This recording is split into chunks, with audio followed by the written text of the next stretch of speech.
Véritable carrefour de cette région où Jésus a tant prêché, le village juif de Magdala célèbre la fête de Marie-Madeleine en cette fin d'octave pascale. Frère Francesco Patton, custode de Terre Sainte, a présidé une messe solennelle pour la consécration de l'église du couvent de l'Archange Gabriel, située à Al-Mujaydel, près de Nazareth, un village abandonné depuis 1948.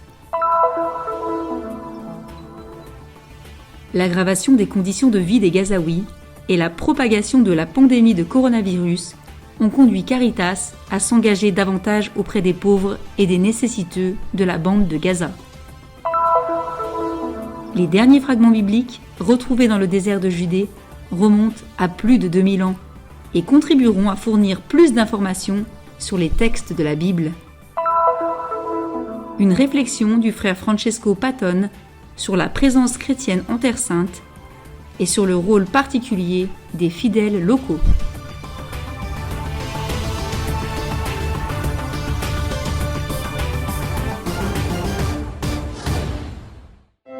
C'est un véritable carrefour dans cette région où Jésus a prêché une grande partie de sa vie. Un village juif important du point de vue culturel comme économique. Nous parlons de Magdala, située au bord du lac de Tibériade. En cette fin d'octave pascale, la Terre Sainte y est rassemblée pour fêter Marie-Madeleine. La cérémonie est présidée par le patriarche latin de Jérusalem, l'archevêque Pier Battista Pizzaballa, qui dans son homélie a attiré l'attention sur cette femme qui fut la première à voir le Christ ressuscité. En arrière-plan de l'église moderne, bâtie à côté du lac, on devine cette Galilée où Jésus a donné rendez-vous à ses disciples.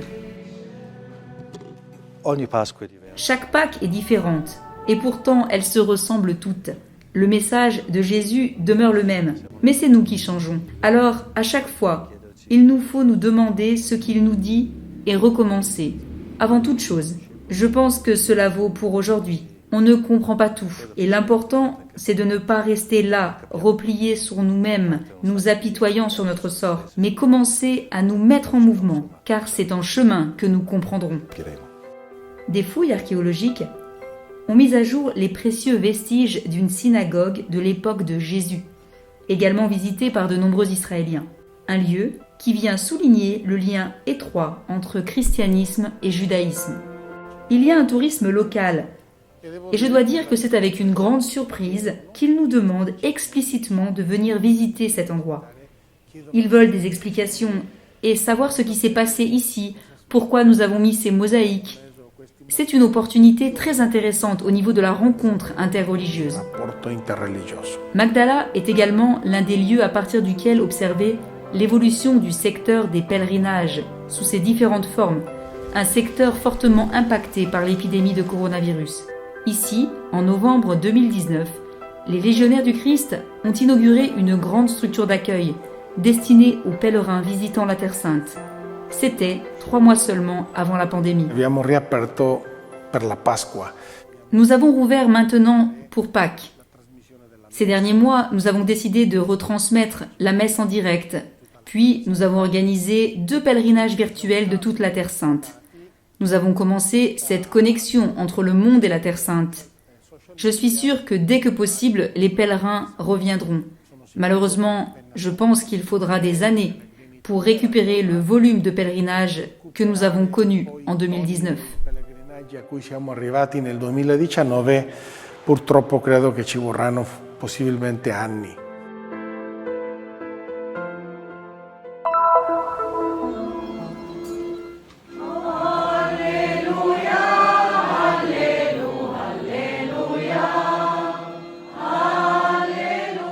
C'est dans une atmosphère de joie et de sérénité que la custodie de Terre Sainte a consacré, après une année de restauration, l'église du couvent de l'Archange Gabriel dans le village d'Al-Mujaydel, près de Nazareth.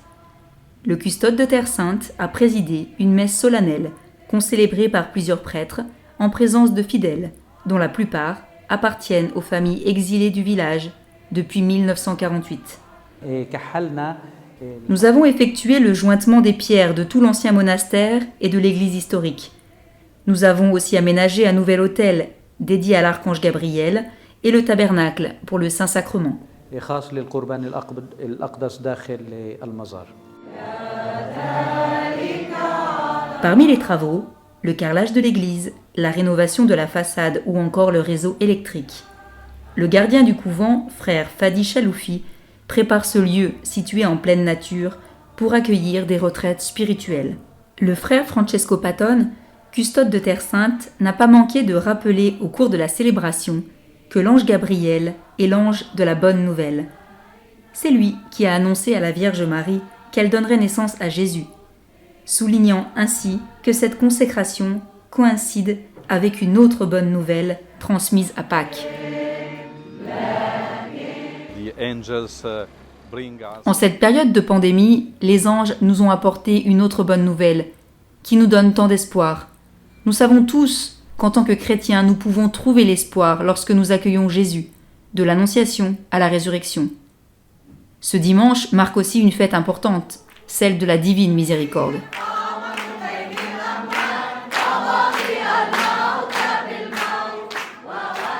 À l'issue de la messe, le frère Patton a tenu à remercier M. Sami Nassar, exilé du village, avec une médaille et un certificat pour sa générosité et celle de sa famille envers l'Église.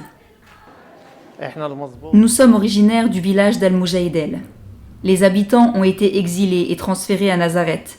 Nous avons gardé un lien tout particulier avec cette église, parce qu'elle demeure sur la seule terre chrétienne qu'il reste ici, à Al-Moujahidel.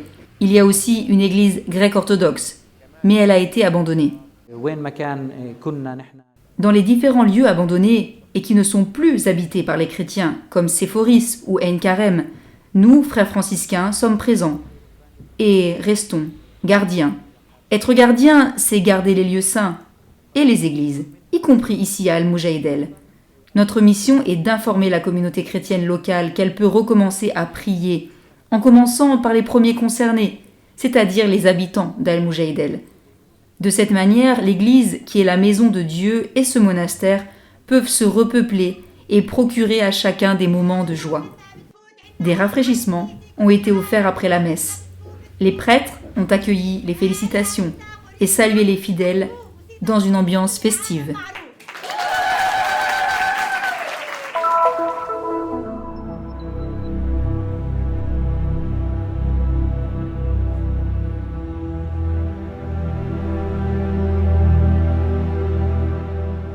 Chaque mot a sa propre signification, et celui qui correspond le mieux à caritas est bienveillance. Que Dieu protège toutes les bonnes personnes. Je prie pour que Dieu leur fasse grâce. J'ai besoin de soutien, et je prie pour tous ceux qui m'aident. Que Dieu les bénisse et les protège.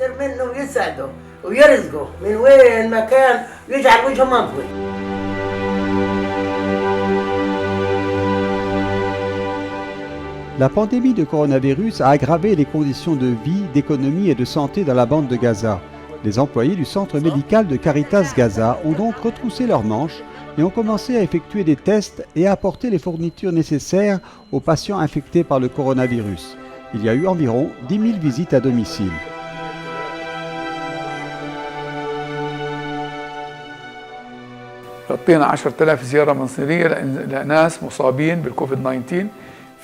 Nous avons visité à domicile environ 10 000 personnes atteintes du coronavirus.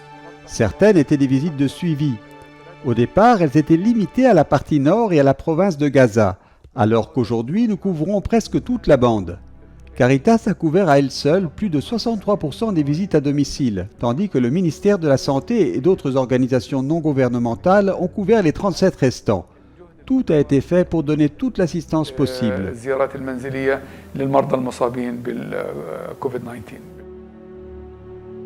Le centre médical de Caritas Gaza fournit des services sociaux et sanitaires aux pauvres et aux marginalisés et offre, par le biais de l'aide humanitaire, un approvisionnement alimentaire aux plus vulnérables. En plus de la clinique médicale, il existe une clinique mobile qui couvre la plupart des services de santé et de sensibilisation dans toute la bande de Gaza.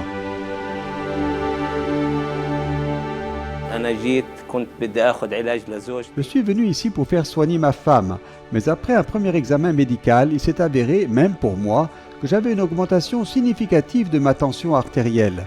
Cela a incité les médecins, avec le traitement nécessaire, à surveiller mon état. Je prie Dieu de les protéger et de les bénir, et je le remercie pour tout.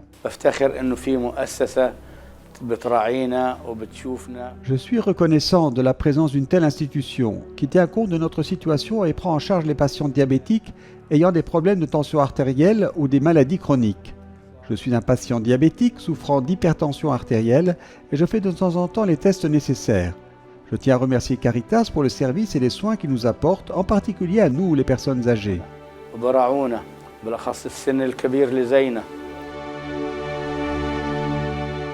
Les services de santé fournis par Caritas aux patients de la bande de Gaza sont un signe tangible de son inestimable travail caritatif qui puise son énergie dans les paroles de Jésus-Christ « J'étais malade et vous m'avez visité ».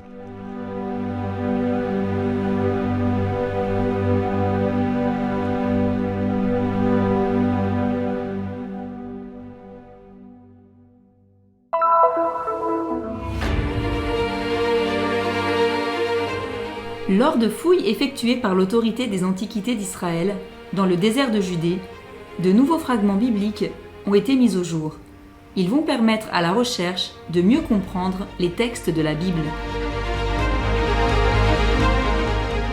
Les nouveaux fragments que nous avons trouvés incluent les versets 16 et 17, chapitre 8, du livre de Zacharie. Il dit « Voici ce que vous devez faire. Dites la vérité, chacun à son prochain. Rendez la justice dans vos portes, selon la vérité et pour la paix. » Datant du second siècle avant Jésus-Christ, ces fragments de rouleaux bibliques ne sont pas écrits en hébreu, mais en grec. L'expression « chacun à son prochain » dans la version hébraïque fait référence à la réciprocité. Cette phrase, dans d'autres traductions, est différente. En anglais, par exemple, il est traduit par « one to the other », c'est-à-dire l'un à l'autre. Bien que le sens semble le même, les mots utilisés sont différents. Dans certaines versions, nous trouvons le mot « homme », dans d'autres « chacun ». J'entends par exemple une différence entre ces deux expressions, l'un à l'autre et chaque personne à son voisin, qui confirme la réciprocité d'homme à homme. Mais la différence la plus surprenante et la plus inattendue pour les chercheurs, c'est certainement cette phrase « et la paix à vos portes ». En effet, dans les fragments récemment trouvés, cette phrase diffère de l'original écrit en hébreu. Nous savons qu'à l'époque de la Bible, les tribunaux se trouvaient habituellement aux portes de la ville parce qu'il y avait plus d'espace. Cependant, dans les fragments récemment trouvés, l'expression « dans vos portes » a été remplacée par « dans vos rues ». Et les chercheurs n'ont pas encore trouvé d'explication à cette différence, mais pensent que ce petit changement pourrait être dû aux spécificités culturelles du traducteur. Autre point surprenant également, l'écriture hébraïque ancienne du nom de Dieu, YHWH, le tétragramme. Il semble que cela soit dû à la sainteté du nom. Dans les 10 commandements, il est écrit « Tu n'invoqueras pas en vain le nom du Seigneur ton Dieu », dans le sens que son nom ne doit pas être prononcé inutilement. Pendant la période du Second Temple, il était même interdit de prononcer le nom de Dieu. Alors, on a commencé à écrire son nom pour ne pas avoir à le dire et ainsi faciliter le lecteur.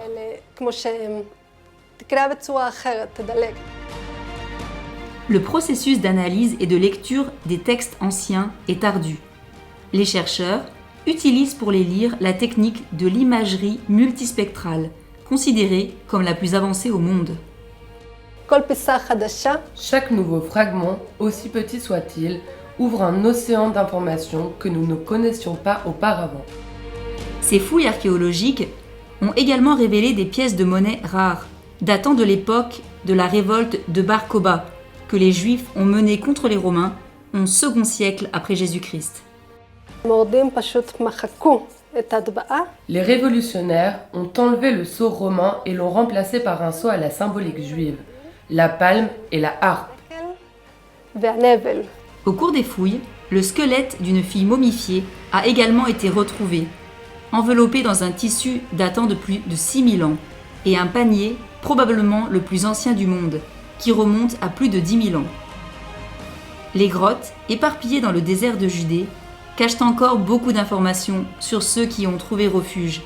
Mais les nouvelles découvertes aideront à comprendre le processus de formation du texte biblique et sa version actuelle.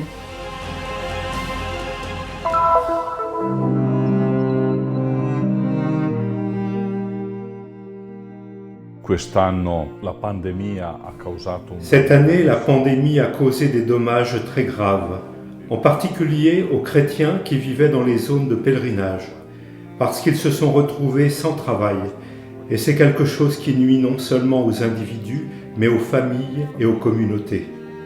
En même temps, il est clair que parfois les chrétiens, en tant que minorité, sont mis sous pression et même discriminés. Nous souffrons nous-mêmes d'invasion dans les propriétés chrétiennes et parfois il est même difficile de maintenir notre présence physique sur les lieux.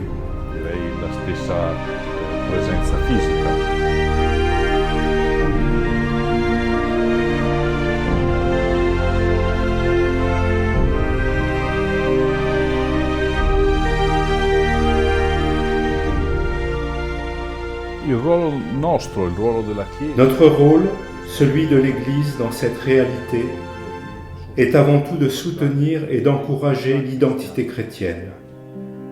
Parce qu'un chrétien sait qu'être chrétien ici, en Terre Sainte, est une vocation et une mission. En 2000 ans, les chrétiens de Terre Sainte ont su résister à de nombreux changements, à des situations difficiles, à différentes souverainetés, etc. L'identité chrétienne est forte et c'est justement la tâche de l'Église, sa tâche pastorale, que de la soutenir à travers les paroisses d'une part, mais aussi à travers l'éducation.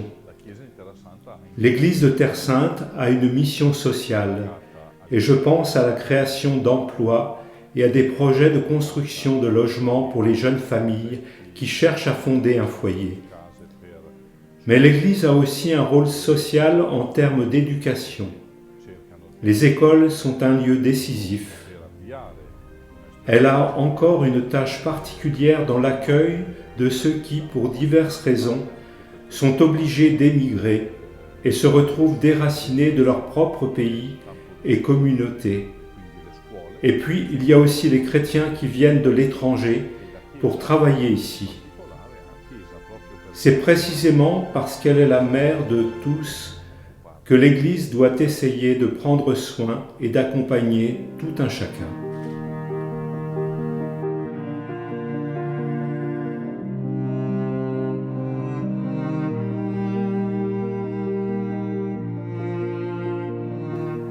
Pour nous, la quête du Vendredi Saint est quelque chose d'essentiel et de vital, car elle nous permet de prendre soin non seulement des lieux saints, mais aussi et surtout des chrétiens de Terre Sainte. Elle nous permet de réaliser toutes ces œuvres. Nous en avons déjà tant parlé, et pourtant les besoins demeurent immenses.